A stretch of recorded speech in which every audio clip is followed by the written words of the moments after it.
निहारिका की नई नई शादी हुई थी और वो अपने ससुराल में एडजस्ट करने की कोशिश कर रही थी, लेकिन जब भी वो खाली हुआ करती उसे अपने मायके की यादें सताने लगती, जिस वजह से वो बहुत ज्यादा उदास और परेशान हो जाती।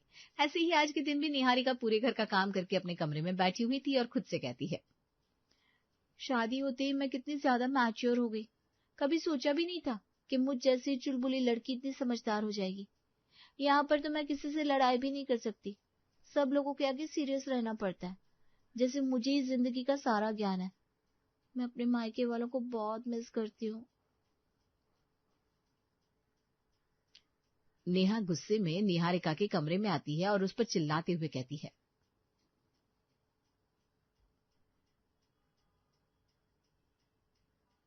ये सब क्या है निहारिका? तूने मेरा पिंक वाला टॉप क्यों पहना? मैंने तुझे मना किया था ना, तू मेरे कपड़े मत पहना कर, मुझे बिल्कुल भी अच्छा नहीं लगता। तूने अपना वजन देखा है, कितनी मोटी है तू? मेरे कपड़े पहनकर सारे कपड़े ढीले कर देती है। कैसी बात करी है? मैंने तेरा टॉप नहीं पहना, तेरी कसम। तू कितनी बुरी लड़की है, एक तो मेरा टॉप पहनती है, ऊपर से मेरी झूठी कसम खाती है। इसमें से उसी परफ्यूम की खुशबू आ रही है जो तू यूज करती है। अब तूने नहीं पहना तो क्या गली की किसी गाय भैंस ने पहना है? तुझे बताऊं अभी? हाँ, मैंने ही पहना है। कम से कम मुझे गाय भैंस तो मत बोल। खुद को देखा है तूने? बिल्कुल मेंढक जैसी दिखती है। निहारिका और नेहा ऐसे ही लड़ाई करने लगती है और उन दोनों को लड़ता हुआ देखकर उनकी माँ आती है और दोनों के बीच में सुलह करा देती है। ये सारी बातें सोचकर पहले तो निहारिका हंस देती है, फिर वो उदास हो जाती है और खुद को समझा लेती है कि आगे जाकर उसे धीरे धीरे अपने आप को इस रंग में ढालना ही पड़ेगा। ऐसे ही निहारिका खुद को समझा लेती है। एक दिन जब वो रसोई में सब लोगों के लिए खाना बना रही थी, तभी उसे अचानक कुछ याद आता है और वो फिर से अपने मायके की पुरानी यादों में खो जाती है। निहारिका की माँ सुमन रसोई में गाजर का हलवा बना रही थी, तभी निहारिका और उसकी बहन रसोई में आते हैं और दोनों ही प्लेट में रखे हुए ड्राई फ्रूट्स को खाने लगते हैं। तभी उसकी माँ सुमन दोनों को चम्मच से मारती है और, तुम दोनों को कितनी बार कहा है कि हलवा बनने से पहले उसके ड्राई फ्रूट्स मत खाया करो। अब मैं हलवे के अंदर क्या डालूंगी? और मैं जानती हूँ तुम दोनों ने खाने से पहले हाथ भी नहीं धोए। अरे अब तुम बड़ी हो गई हो, शादी की उम्र हो गई है, फिर भी ये हाल है तुम्हारा। मैं नेहा को बोलो ना, वो नहा लिया करे, मैं तो साफ सुथरी रहती हूँ। कीटाणु तो इसके अंदर होंगे, बेचारे कीटाणु, इसके मुंह में जाकर ना खुद ही मर जाएंगे। बड़ी आई मुझे कीटाणु बोलने वाली, खुद को देखा है? तू भी किसी कीड़े मकोड़े जैसी लगती है। तुझे तो आज तक मेरे साथ रहते हुए कुछ नहीं हुआ, फिर कीटाणु को क्या होगा? दोनों इसी तरह से फिर से हंसी मजाक करते हुए लड़ने लगती है। वही निहारिका जो कि सब्जी बना रही थी, उसकी सब्जी जल जाती है और अचानक ही उसके हाथ पर गरम चम्मच चिपक जाता है और वो अपने सपने से बाहर आती है। अरे ये क्या, मैं तो अपने मायके की यादों में खोकर सारी सब्जी जला दी। अब इससे पहले कि माँ जी या ननद जी आकर मुझ पर गुस्सा करे, मुझे दोबारा से सब्जी बनानी पड़ेगी। अब निहारिका फिर से खाना बनाकर सब लोगों के लिए लगा देती है।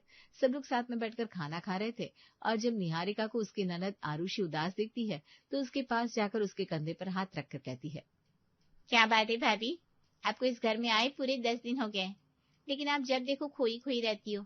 आपको इस घर में अच्छा नहीं लगता क्या? नहीं नहीं, ऐसी बात नहीं है, बस मुझे मेरे मायके की याद आती है, इसलिए बस कभी कभी उदास हो जाती हूँ और चाहकर भी खुद को खुश नहीं रख पाती। आरुषि, अभी तेरी शादी नहीं हुई ना, इसलिए तू इस एहसास के बारे में जानती नहीं है। जब तेरी शादी हो जाएगी तब तुझे समझ में आएगा कि मायके से बिछड़ने का गम क्या होता है। बहू, मैं तेरी मजबूरी बहुत अच्छे से समझती हूँ, पर धीरे धीरे तुझे भी इन सब चीजों की आदत तो डालनी ही पड़ेगी। अब तो यही तेरा घर संसार है। निहारिका ये बात सुनकर उदास हो जाती है और धीरे से कहती है, माँ जी, अब बिल्कुल ठीक कह रही हो। मैं पूरी कोशिश करूंगी कि धीरे धीरे ससुराल के रंग में ढल जाऊं और अपने मायके की यादों को भुला सकूं।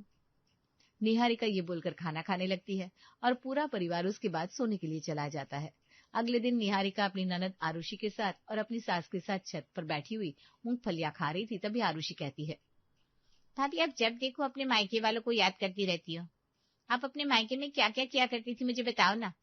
दरअसल भैया तो मुझसे ज्यादा बातचीत ही नहीं करते, हमेशा पढ़ाई और ऑफिस में उलझे रहते हैं, और मेरी तो कभी कोई बहन भी नहीं थी। मैं तो खुद ही कई सालों तक हॉस्टल में रही हूँ, तो मुझे ये सब चीज नहीं पता। आरुषि के मुंह से ये बात सुनकर निहारिका खुश हो जाती है कि कम से कम कोई तो था जो उसके मायके के किस्से सुनने में इंटरेस्टेड था। वो आंखों में चमक और होठों पर मुस्कान के साथ बातें बताने लगती है।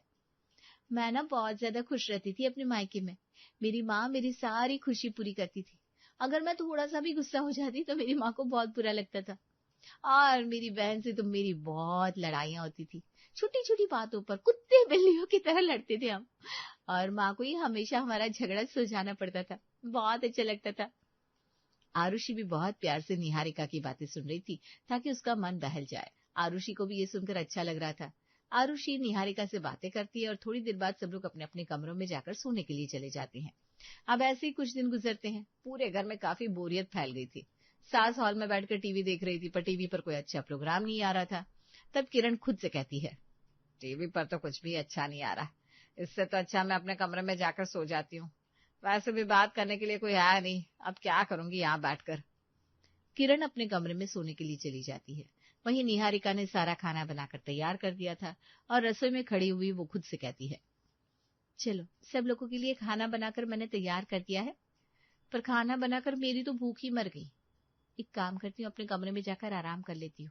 जिसे भी खाना खाना होगा वो डालकर खा लेगा, और वैसे भी मैं तो बहुत ज्यादा थक गई हूँ, अब अकेले जाकर करूंगी क्या, इससे अच्छा सो जाती हूँ। निहारिका अपने कमरे में सोने के लिए चली जाती है। वहीं आरुषि भी बिस्तर पर लेटे हुए अपना फोन चला रही थी, और फोन चलाते हुए उसने उबासी ली और खुद से कहा, कितनी ज्यादा बोरियत हो रही है पूरे घर में, हर कोई अपने अपने काम में लगा रहता है। मम्मा कभी टीवी देखती है, कभी इधर उधर टहलने चली जाती है, या फिर सारा दिन सोती रहती है। भाभी घर का सारा काम करती है, लेकिन उसके बाद अपने कमरे में जाकर सो जाती है। और मैं ये फोन चला चला कर थक गई हूँ। मेरा तो स्क्रीन टाइम ही एक दिन का 18 घंटे का होता है। बस बहुत हो गया, हमारे घर में कुछ ज्यादा ही शांति है, मुझे इस बारे में माँ से जाकर बात करनी चाहिए। अब आरुषि अपने बिस्तर से उठती है और किरण के कमरे में जाती है। किरण जो कि कमरे में लाइट बंद करके लेटी हुई थी, आरुषि तुरंत कमरे की लाइट जला देती है। किरण ये देखकर गुस्से में कहती है, क्या बात है आरुषि बेटा, तू इस समय मेरे कमरे में आकर लाइट क्यों जला रही है? जा अपने कमरे में जाकर सो जा, या फिर कहीं घूम कर आना अपने दोस्तों के साथ। मम्मा आप मुझे एक बात बताइए, पहले हमारे घर में भाभी नहीं थी, मैं हॉस्टल में थी। आप घर में अकेले पड़ी रहती थी तो समझ में आता था, लेकिन अब तो घर में भाभी आ गई है, मैं आ गई हूँ, फिर भी हमारे घर में कितनी ज्यादा बोरियत है। तो क्या कहना चाहती है आरुषि, कुछ समझ में नहीं आ रहा। माँ दूसरों के घर में भाभी आती है तो कितना ज्यादा कलेश होता है, हर समय चहल पहल रहती है, छोटी छोटी बातों को लेकर बर्तन आपस में बजते रहते हैं। लेकिन हमारे घर में तो लड़ाई के नाम पर भी कुछ नहीं होता, हम लोग तो एक दूसरे से बात ही नहीं करते, कितनी बोरियत है। ये तूने बिल्कुल ठीक कहा। निहारिका को अब इस घर में आए महीना होने वाला है, लेकिन वो फिर भी चुपचाप रहती है, ना ही किसी से ज्यादा बातचीत करती है, ना ही हंसती है। भाभी ना बिल्कुल चुपचाप रहती है, जब देखो अपने मायके की यादों में खोई रहती है। मुझे उन्हें ऐसे देखकर ना बिल्कुल अच्छा नहीं लगता। मैं तो सोच रही थी क्यों ना हम भाभी को परेशान करने लगे, कम से कम वो उस क्रेज को महसूस तो कर पाएंगी जो उन्हें मायके में मिलता था। हम भी उनसे छोटी मोटी बातों पर लड़ाई करेंगे, इस तरह से उनका मन भटकेगा और उन्हें अपने मायके की कम याद आएगी। तेरी बात बिल्कुल ठीक है आरुषि, अगर ऐसा कुछ करने से घर के अंदर थोड़ी सी रौनक होती है तो मुझे कोई परेशानी नहीं है। अब दोनों माँ बेटी मिलकर ये फैसला कर लेती है कि वो जानबूझकर निहारिका की जिंदगी में कलेश करेंगे, ताकि उसका मन लगा रहे और उसे अपने मायके की याद ना आए। अगले ही सुबह जब निहारिका ने पूरे घर में पोछा लगा दिया था, तभी जानबूझकर किरण वहां पर साबुन का पानी गिरा देती है और निहारिका को बुलाकर उस पर चिल्लाते हुए कहती है, ये सब क्या है निहारिका बहू, ऐसे पोछा लगाया जाता है? अपने मायके से यही सीख कर आई है क्या? देख यहाँ पर साबुन का कितना सारा पानी पड़ा है, अगर मेरी बूढ़ी हड्डियां इस पर गिर गई तब मैं तो भगवान को प्यारी हो जाऊंगी या फिर बिस्तर पकड़ लूंगी। यही चाहती है ना तू? नहीं माँ जी, आपको कोई गलत फहमी हुई है, मैंने तो बहुत अच्छे से पोछा लगाया था। अगर तूने अच्छे से पोछा लगाया होता तो यहाँ पर साबुन का पानी नहीं गिरा होता। अभी के अभी दोबारा पूरे घर में पोछा लगा, समझी? लेकिन माँ जी मेरी बातों का विश्वास कीजिए, मैंने अभी अभी पोछा मारा है, ये साबुन का पानी कहाँ से आया मैं नहीं जानती। तो कहना क्या चाहती है, तूने पोछा मारा है तो ये साबुन का पानी मैंने गिराया है? रुक जा, अभी अपने बेटे को बुलाती हूँ। निहारिका को समझ में नहीं आता कि किरण का बर्ताव एकदम से कैसे बदल गया। तभी किरण अपने बेटे को बुलाती है और बेटे से कहती है, बेटा जरा देख तो अपनी बहू को, एक तो पूरे घर की अच्छे से सफाई नहीं कर रही, ऊपर से मुझसे जुबान लड़ा रही है कि मैंने ढंग से पोछा लगाया था। अरे अगर ढंग से पोछा लगाया होता तो यहाँ पर साबुन का पानी कैसे गिरा होता? निहारिका का पति कुछ भी नहीं बोल पाता, क्योंकि उसे समझ में नहीं आ रहा था कि वो किसका साथ दे। एक तरफ उसकी माँ थी, एक तरफ उसकी हमसफर पत्नी।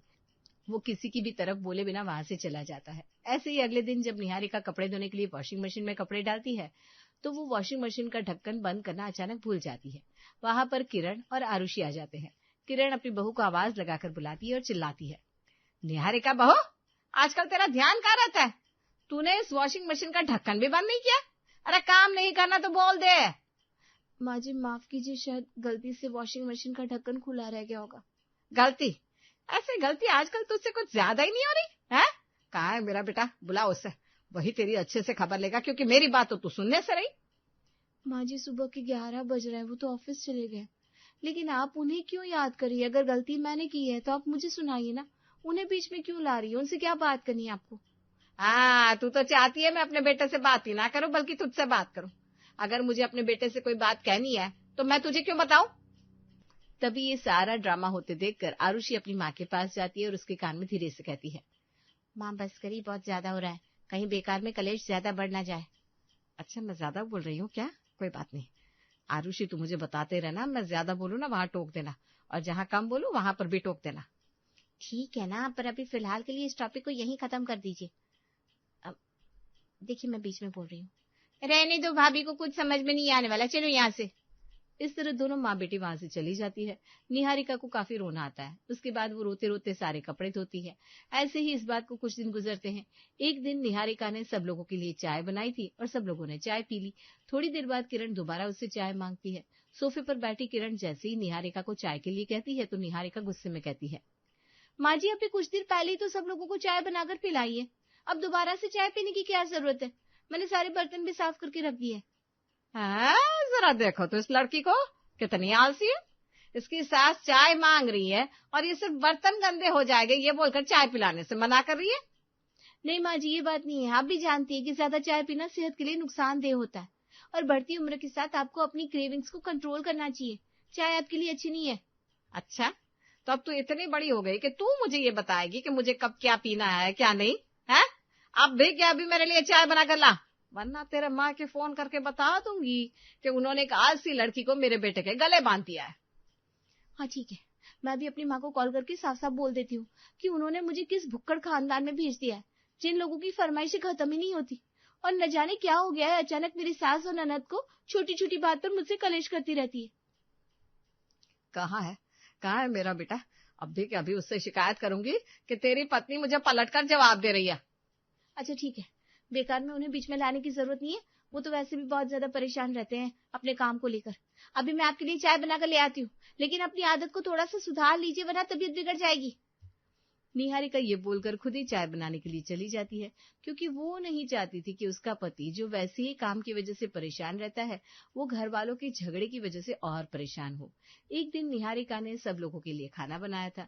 जैसे ही किरण पहला निवाला खाती है तो खाना सच में अच्छा बना था, पर फिर भी किरण गुस्सा करते हुए कहती है, निहारिका बहू, मैंने तुझे बोला था कि आज राजमा चावल बनाना, फिर भी तूने छोले चावल बना दिए। क्या इस घर में मेरी बिल्कुल भी नहीं चलती? नहीं माँ जी, ऐसी बात नहीं है। दरअसल राजमा खत्म हो गए थे और बाहर ठंड इतनी थी कि जाने का मन नहीं किया, इसलिए घर में छोले पड़े थे तो मैंने छोले चावल बना दिए। राजमा चावल 3-4 दिन बाद बना दूंगी। राजमा चावल तो तू तब बनाएगी ना जब तेरा बनाने का मन होगा। हद है भाई, यहाँ पर घर में बड़े बुजुर्गों की कोई इज्जत ही नहीं है, हर चीज तेरे हिसाब से होती है।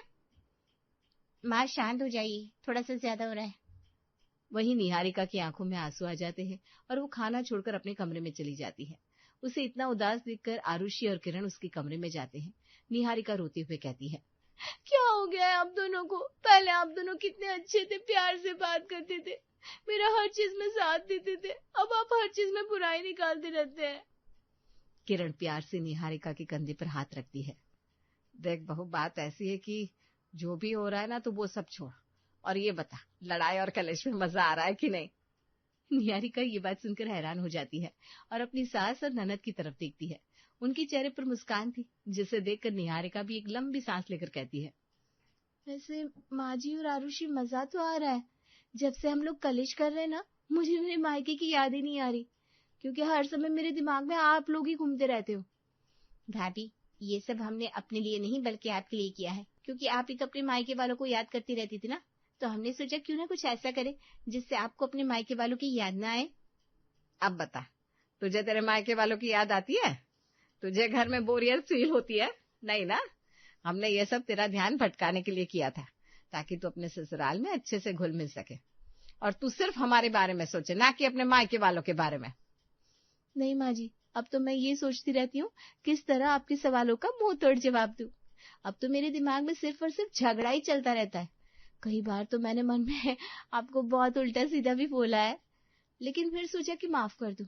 पर अब तो मैंने सोचा हुआ था कि अगर आप मुझे एक बार और कुछ भी उल्टा सीधा बोलती ना, तो मैं आपको ऐसा जवाब देती कि आपकी रातों की नींद उड़ जाती। हम तेरे लिए ये सब कर रहे थे। देख, अब घर में ट्विस्ट आ गया ना, मजा भी आने लग जाएगा। रोज हम सब एक दूसरे से ऐसे ही लड़ाई किया करेंगे और नए नए पैतरे सीखेंगे एक दूसरे को परेशान करने के। कल तक ये सब भूल जाना, क्योंकि कल से हम दोबारा नई लड़ाई करेंगे। ठीक है माँ जी, अब तो मेरे दिमाग में सिर्फ और सिर्फ कलेश चलता है, क्योंकि जहाँ कलेश नहीं वहां ससुराल भी नहीं।